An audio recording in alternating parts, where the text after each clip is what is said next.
अगर आप भी बाबा बैद्यनाथ धाम को दर्शन करने देवघर जाना चाहते हैं तो उससे पहले आपको ये जानकारी बहुत ही काम आएगी। चाहे आप सुल्तानगंज से जल उठाकर आप कांवड़ यात्रा करते हुए पैदल देवघर को प्रस्थान कर रहे हैं जल चढ़ाने को, या आप गाड़ी से जा रहे हैं, सावन में ही जा रहे हैं या सावन के बाद जा रहे हैं, आपको इस वीडियो में मैं सारी बात बताऊंगा। कांवड़ यात्रा से जुड़ी हुई से लेकर आपको कहाँ रहना है, कहाँ खाना पीना से लेकर सारी चीजें, जो भी फैसिलिटीज है, इसके बाद निःशुल्क जो भी धर्मशाला है, ये सारी चीजें मैं इस वीडियो में आपको कवर करूंगा और बताऊंगा। तो अगर शीघ्र दर्शन करना हो या आप शीघ्र दर्शन नहीं करना चाहते, डायरेक्ट गर्भगृह तक आप लाइन में लग के आप दर्शन करना चाहते हैं, तो आपको कितना लंबा लाइन लगाया जाएगा और सावन में कितना लंबा लाइन लगेगा, सोमवार को खास करके कितना लंबा लाइन लगेगा। और आप चाहे इंडिया के किसी भी कोने से आइए, तो सबसे पहले अगर आपको जल ढारना हो, जल चढ़ाना हो, तो आपको सुल्तानगंज से ही जल उठाया जाता है और बाबा धाम तक जाकर आपको जल चढ़ाया जाता है। और उसमें आप अगर पैदल जाना चाहते हैं तो आपको सुल्तानगंज से ही रास्ता निकला है पैदल यात्रा का भी, और वहीं से गाड़ी का भी निकला हुआ। अगर आप अपना पर्सनल गाड़ी बुक करके लाते हैं तो वो ठीक है, अदरवाइज सावन के बाद अगर आते हैं तो आपको वहां से गाड़ी आसानी से मिल जाएगा। लेकिन अगर आप सावन में आते हैं तो आपको गाड़ी हायर करना बहुत मुश्किल पड़ सकता है। तो आप कहीं से भी आए, अगर सावन में आए और गाड़ी से जाना चाहते हैं सुल्तानगंज से पानी लेकर, तो आप अपनी गाड़ी बुक करा के वहीं से आइए। और दूसरी बात कि आप मान लीजिए यहाँ से आप पैदल यात्रा करना चाहते हैं तो सुल्तानगंज ही है जगह जहाँ से आप कांवड़ यात्रा शुरू करेंगे। तो यहाँ पे सबसे इजी वे, जो अगर फ्री में रहना चाहते हैं तो स्टेशन पे आप जिस तरह ये लोग रह रहे हैं वैसे रह के आप रह सकते हैं। अदरवाइज मार्केट एरिया में आप जाते हैं तो ढेरों आपको लॉज वगैरह, धर्मशाला आपको मिल जाएंगे। और यहाँ पे आपको फ्री शेल्टर मिलना मुश्किल है, तो ज़्यादातर आपको पेड लॉज या धर्मशाला ही मिलेंगे। तो यहाँ पे आपको थोड़ा ढूंढना पड़ेगा। सावन के महीने में इतनी भीड़ रहती है कि आपको ढूंढने में मुश्किल हो सकता है, बट आपको ये क्या है कि खाली होता रहता है, मिल जाता है। आपको थोड़ा वेट करना पड़ेगा। सपोजियम का सुविधा और शौचालय वगैरह का सुविधा और धर्मशाला, सारा चीज़ यहाँ आपको इसी सुल्तानगंज स्टेशन से निकलने के बाद ही आपको लाइन बाय लाइन शुरू हो जाता है। तो यहाँ मिल जाता है आराम से। सामान वगैरह भी आप यहीं से ले सकते हो। इसके बाद आप जब जल उठाकर कांवड़ यात्रा के लिए सुल्तानगंज से यहाँ गंगा घाट में आप स्नान करके और यहाँ से पंडित जी से संकल्प लेके आप कांवड़ यात्रा अपना स्टार्ट कर देते हैं। आपको यहाँ से देवघर जाने के लिए कम से कम 3 से 4 दिन लग जाएंगे। बहुत सारे बम होते हैं जैसे कि डाक बम वाले, वो 16 से 20 घंटे में ही पहुंच जाते हैं, क्योंकि उन लोग दौड़ते हुए लगातार जाते हैं, कहीं वेट नहीं करते। अगर आप वैसे जा सकते हैं तो अच्छा है, आप 16 घंटे या 20 घंटे के अंदर भी पहुंच जाएंगे। मगर आप आराम से रुकते खाते पीते जाएंगे तो आपको 3 से 4 दिन तो लग ही जाएंगे। तो इस तरह आप आराम से निकलते हैं सुल्तानगंज से जल उठाकर। 2 तरह का आप जल, एक तो आप कांवड़ लेके जा सकते हैं, और जैसे मैंने यहाँ पिट्ठू बैग में लिया हुआ है पीठ में, यहाँ पे 2 आपको कंटेनर मिल जाता है प्लास्टिक का छोटा छोटा, और ढक्कन लगा के, जिसमें आप गंगा जल लेके जाते हैं देवघर तक वहाँ चढ़ाने के लिए। तो इस तरह भी ले जा सकते हैं। तो यहाँ से आपका जर्नी जो है स्टार्ट हो जाता है। अब मैं आपको लाइन बाय लाइन बताता हूँ। गंगा घाट से 3-4 किलोमीटर चलने के बाद आपको यहाँ पे बोर्ड दिखेगा जिसपे देवघर 110 किलोमीटर आपको दिखा रहा होगा। आप यहाँ पे देख सकते हैं 110 किलोमीटर और बासुकीनाथ धाम 155 किलोमीटर। तो देवघर जो 110 किलोमीटर दिखा रहा है, ये देवघर जो गेट है वहां तक का आपको किलोमीटर दिखा रहा है। जो मंदिर है उससे और भी आगे है, आपको पता चल जाएगा। तो ये 110 आप मान के चलो कि इतना आपको चलना ही है। तो यहाँ से आपका जो है किलोमीटर का जर्नी स्टार्ट होता है। ये कुछ मैप है जो कि आप गूगल से भी डाउनलोड कर सकते हैं, आपको गूगल पे भी मिल जाएगा। जो बैद्यनाथ पथ यात्रा जो सुल्तानगंज से बाबा धाम का यहाँ पे किलोमीटर के हिसाब से दिया हुआ है, तो इस हिसाब से आप थोड़ा सा ये इसमें आप अंदाजा लगा सकते हैं। और इस बीच में 2 पहाड़ मिलता है जो कि एक जलेबिया मोड़ कहलाता है, थोड़ा लंबा पहाड़ होता है, वो थोड़ा टफ होता है चढ़ने और उतरने में। और इसके बाद सुइया पहाड़, वो थोड़ा आसान ही होता है। और ये है पर्यटन विभाग द्वारा, आपको बिहार सरकार द्वारा जो रैन बसेरा फ्री शेल्टर जहाँ पे आप रुक सकते हैं, इसमें आपको सारी सुविधा जैसे कि रहने के लिए बेड और तोशक दिया रहेगा, तकिया दिया रहेगा, चार्जर लगा रहेगा, प्लस में शौचालय और पानी पीने की सुविधा भी रहेगी। और ये भी एक पेज है जो कि आपको मदद करेगा इसको जानने में कि आपको कितना से कहाँ कितने किलोमीटर है। और कुछ खास धर्मशाला है जहाँ पे आपको फूड भी मिलता है। और सरकारी वाला जो धर्मशाला मैंने बताया वो रैन बसेरा, उसमें आपको फूड नहीं मिलेगा, बाहर ही आपको खाने का जो स्टॉल लगा होता है वहाँ पे ही खाना पड़ेगा। लेकिन जो स्टॉल में आपको ठीक ठाक खाना देते हैं मगर ढंग का खाना नहीं मिलता। तो अगर आप धर्मशाला में किसी जहाँ पे खाना खिलाया जाता है उस धर्मशाला में रुक के खाते हैं तो वहाँ का खाने का क्वालिटी अच्छा रहता है और शुद्ध तरीका से बनाते हैं। भले ही आप वहाँ पे खाकर ही कुछ दान दक्षिणा दे दें उसमें, वो ज़्यादा अच्छा है। जबकि आप जो बाहर खाते हैं वो स्टॉल में वो ढंग का खाना रहता नहीं है, बस मिर्ची पाउडर और हल्दी कलर मिलाया हुआ ज़्यादातर सब्जी वगैरह रहते हैं और आलू के ही सब्जी ज़्यादा मिलेंगे। आप जब देवघर की ओर चलेंगे तो इस तरह अल्ट्राटेक का बोर्ड लगा होगा जहाँ पे घंटी लगा होगा और इसमें किलोमीटर भी दिखाया रहता है। तो तकरीबन 23 से 24 किलोमीटर चलने के बाद आपको एक रैन बसेरा मिलेगा और जहाँ पे आप आराम से यहाँ पे आप आराम से रह सकते हैं। ये मुंगेर जिला जब आप पहुंचोगे तब आपको ये मिलेगा पहला, और यहाँ पे आप आराम से रह सकते हैं। तो हो सके तो आप 22 से 23 किलोमीटर चल ले तभी कहीं पे रुकने का प्लान करें। और यहाँ पे आपको सारी सुविधा जो है चार्जिंग वगैरह सारी सुविधा मिलेगी और फ्री रहना से लेके शौचालय नहाने प्राइवेसी भी आपको मिलती है, जिसमें आपको वॉशरूम जो होता है दरवाजे के साथ मिलता है। वैसे आप बाहर भी नहाने का सारा चीज़ रहता है मगर वहाँ पे 10 रुपये स्नान का, 10 रुपये शौचालय का अलग से लेंगे और नहाने का कोई प्राइवेसी नहीं रहता है, खुले में ही नहाना पड़ता है। तो यहाँ पे आपको सारी फैसिलिटी मिलेगी। तो ज़्यादा आप कोशिश करें कि वहाँ तक आप पहुँच जाए जहाँ पे फ्री शेल्टर आपको सरकारी वाला मिल जाए या कोई धर्मशाला मिल जाए।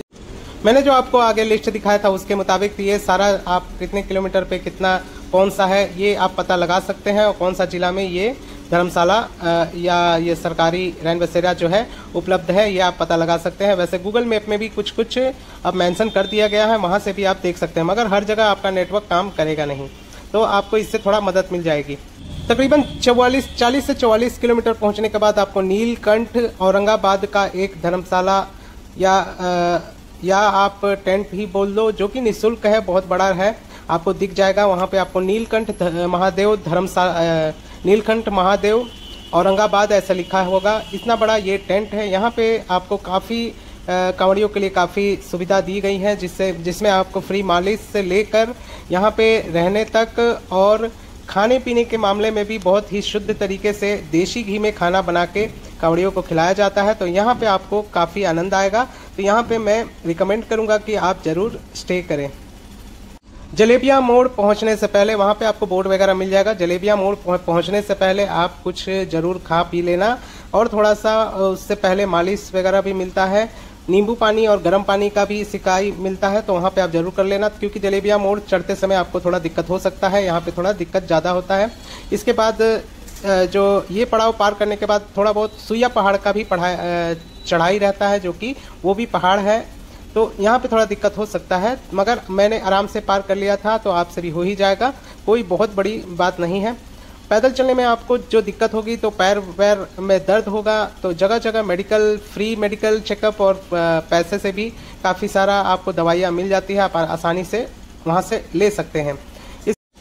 आपको बीच में 2 नदी भी मिलता है, एक कुमरसार के बाद और एक मिलता है आपको आखिरी पड़ाव पहुँचने से पहले जो कि गुड़ारी नदी। वहाँ पे आप हो सके तो ज़रूर कुछ देर स्टे करें और नहा भी ले, तो आपका जो शरीर का थकान है दूर हो जाएगा, काफ़ी आपको रिलैक्स मिलेगा। तीसरे या चौथे दिन आप जब देवघर गेट की ओर पहुंच जाते हैं, जैसा कि ये देवघर गेट के पास का आपको नज़ारा है, ये बिहार बॉर्डर आप क्रॉस कर जाएंगे और ये झारखंड बॉर्डर में आप इस तरह एंटर कर जाएंगे और वहाँ पे आपको इस तरह कुछ टोकन दिया जाएगा। ये ऑटोमेटिक ऊपर कैमरा लगा रहता है, आपका फोटो लेगा और एक टोकन नंबर आपको कुछ इस तरह दे देगा। ये टोकन नंबर बस एक गिनती करने के लिए होते हैं ताकि गिनती में कितने लोग एक दिन में देवघर दर्शन के लिए एंटर किए। अब यहाँ से आपको महज 13 किलोमीटर लगभग 10 से 12 किलोमीटर रह जाता है बाबा धाम मंदिर, तो आप जितनी जल्दी हो सके आप शिव गंगा जाकर संकल्प लेके नहाकर संकल्प लेकर अपने लाइन में लग जाएं। सपोज करके आप गाड़ी से या ट्रेन से अगर डायरेक्ट देवघर जाते हैं और जल उठा के आप सुल्तानगंज से नहीं आते हैं तो यहाँ नियर बाई आपको होटल्स और धर्मशाला काफ़ी सारे मिल जाएंगे देवघर में, जहाँ पे आप स्टे कर सकते हैं। बहुत सारे पंडा लोग का ही ज़्यादातर धर्मशाला रहता है यहाँ पे, तो आप पंडा लोग से डायरेक्ट संपर्क करेंगे तो काफ़ी सस्ता में भी आपको यहाँ पे धर्मशाला या होटल मिल जाएंगे। और बाकी आपको गूगल पे भी कई होटलों का बुकिंग होता है, तो यहाँ गूगल से भी आप कर सकते हैं, लेकिन ज़्यादातर अच्छा रहेगा कि वहाँ पे पहुँच के ही आप बुक करें। अब आप बाबा धाम के बिल्कुल नज़दीक हैं, मगर आप सावन में गए हैं तो अब भी बहुत दूर हैं, क्योंकि आप लाइन में जब लगोगे तो लगभग 15 से 20 किलोमीटर आपको घुमाया जाएगा। अगर आप सोमवार के दिन गए हैं तो ये लंबाई और भी बढ़ सकती है। अगर सोमवार के अलावा आप गए हैं तो लगभग आपको 6 से 10 किलोमीटर तो घुमाया जाएगा ही। तो ये है शिवगंगा, जहाँ पे आप नहाकर और यहीं पे आप अपना कांवड़ जमा कर देते हैं, और यहाँ पे जो पंडा से आप संकल्प लीजिएगा वह संकल्प के लिए वहाँ पे आप वहीं पे सामान लॉकर में डाल सकते हैं। संकल्प के लिए लगभग 51 से लेके 101 से लेके कई रुपए तक आपसे पंडा डिमांड करेंगे, मगर आप 2 से 3 हैं तो 51 से भी कर सकते हैं। आपकी मर्जी, आप कितना दे सकते हैं दान पुण्य। अब यहाँ से आप लाइन में लग जाते हैं। ये जो ऊपर एक आपको पुल दिख रहा है, ये मंदिर गेट के अंदर जा रहा है, मगर ये जो लोग आ रहे हैं कम से कम रात से ही लाइन में लगे होंगे, तब जाके यहाँ पे ये पहुँचे हैं। तो समझिए कि आपको कितना लंबा लाइन लगाया जाएगा। मैंने इसके बारे में कितना लंबा लाइन लगाया जाएगा इसके बारे में, और प्लस में टोटल सुल्तानगंज से देवघर बाबा धाम मंदिर तक पहुंचने के लिए सारी जो व्लॉग है, सारा वीडियो जो है, बिल्कुल आपको सारा शेल्टर और धर्मशाला दिखाते हुए मैंने ब्लॉग बनाया हुआ है। तो आप मेरे चैनल पे विजिट करके, जो कि है @ब्लॉगर विवेक, आप YouTube पे लिखोगे @ब्लॉगर विवेक तो आपको मेरा चैनल मिल जाएगा। आपको डिस्क्रिप्शन बॉक्स में भी वो चैनल का नाम दे दूंगा, या आप इस चैनल के पे क्लिक करेंगे तो वहां से भी मेरा चैनल का डायरेक्ट लोगो आपको दिखेगा। आप उसको सब्सक्राइब कर लें, वहां पे आपको सारा इसके बारे में ब्लॉग दिख जाएगा। तो आप डिटेल वाइज सारा चीज देख सकते हैं, पार्ट बाय पार्ट। तो अगर आप सोमवार को गए हैं तो 12 से 13 घंटा के लगेंगे, आपको लाइन में लगे, और इसके बाद आपको डायरेक्ट दर्शन हो जाएगा। और अगर आप इस लाइन में नहीं लगना चाहते हैं तो बाहर से ही आप पंडा से पूछ लें, और वहां से आपको शीघ्र दर्शन के लिए 600 रुपये का भी टिकट कटता है, वही आपको बता देंगे कि 600 रुपये का टिकट कहाँ से कटता है। वहां से आप टिकट लेके आप डायरेक्ट एंट्री मंदिर में कर सकते हैं। लेकिन हो सकता है कि आपको वो जो चौंगा बना होता है और सामने टीवी लगा होता है, वहां पे आप जल ढारना पड़े, क्योंकि भीड़ में ऐसे ही होता है। और अगर आप ये 13 घंटे वाला लाइन में लग जाते हैं तो आपको डायरेक्ट गर्भगृह तक मिलेगा, लेकिन फिर भी आपसे लगभग 5 फीट दूर बाबा का वो शिवलिंग रहेगा, वहां से एक चोंगा लगा है, वहां पे ही आपको जल ढारने मिलता है, मगर दर्शन सामने से हो जाता है। और वैसे आप ऑनलाइन, जैसे ये टीवी लगा हुआ है, वहां पे आप देख के भी जल डाल सकते हैं, तो उस तरह भी आप कर सकते हैं अगर आप 13 घंटा या 20 किलोमीटर चलने से बचना चाहते हैं तो। इसके बाद आप बासुकीनाथ जाइए। बासुकीनाथ दर्शन करने के बाद वहाँ पे भी लंबा लाइन, अगर सोमवार को गए हैं तो लंबा लाइन लग सकता है, मंगलवार को भी लग सकता है। इसके अलावा आपको बासुकीनाथ में आधा 1 घंटा के अंदर दर्शन हो जाएगा। वहाँ के बाद आप जिस बस में जाओगे, वहाँ घोड़मारा है, वहाँ से ही आप पेड़े लीजिए, या देवघर से भी आप पेड़े ले सकते हैं। इस बार का रेट जैसे कि 400 रुपये किलो है, तो आप 400 वाला ही ले। अगर कोई 300 साढ़े 300 वाला देता है तो समझ जाइए वो नकली पकड़ाएगा आपको। बाबा का दर्शन के लिए यहाँ पे ऑनलाइन बुकिंग का कोई फैसिलिटीज नहीं है, इसलिए गूगल पे बहुत लोग सर्च करते हैं कि हाउ टू ऑनलाइन कैसे किया जाता है देवघर दर्शन के लिए। तो यहाँ पे कोई ऑनलाइन का फैसिलिटी नहीं है, कोई उल्टा पुल्टा वेबसाइट में आप फंस सकते हैं। तो आपको यहाँ पे आकर ही शीघ्र दर्शन के लिए पंडा लोग से हेल्प ले सकते हैं। 600 का टोकन भी कटता है, आप किसी से पूछिएगा वहाँ तो आपको पता चल जाएगा। और अगर आप सावन के बाद आते हैं तो ये सब की तो जरूरत नहीं है, आपको 1-8 घंटा में तो दर्शन हो ही जाएगा, उतना भीड़ होता नहीं है। आई होप आपको ये जानकारी पसंद आई हो। जानकारी अच्छी लगी हो तो मेरे इस वीडियो को लाइक कर दे। चैनल पे नए होंगे तो चैनल को सब्सक्राइब करके बेल आइकन को जरूर प्रेस कर दे, ताकि आने वाला नेक्स्ट वीडियो का नोटिफिकेशन आपको सबसे पहले मिले। और मेरे व्लॉग चैनल पे जरूर विजिट करें, ताकि आपको सारा चीज डिटेल में देखने को मिले। मिलते हैं अगले किसी और वीडियो में, तब तक के लिए नमस्कार।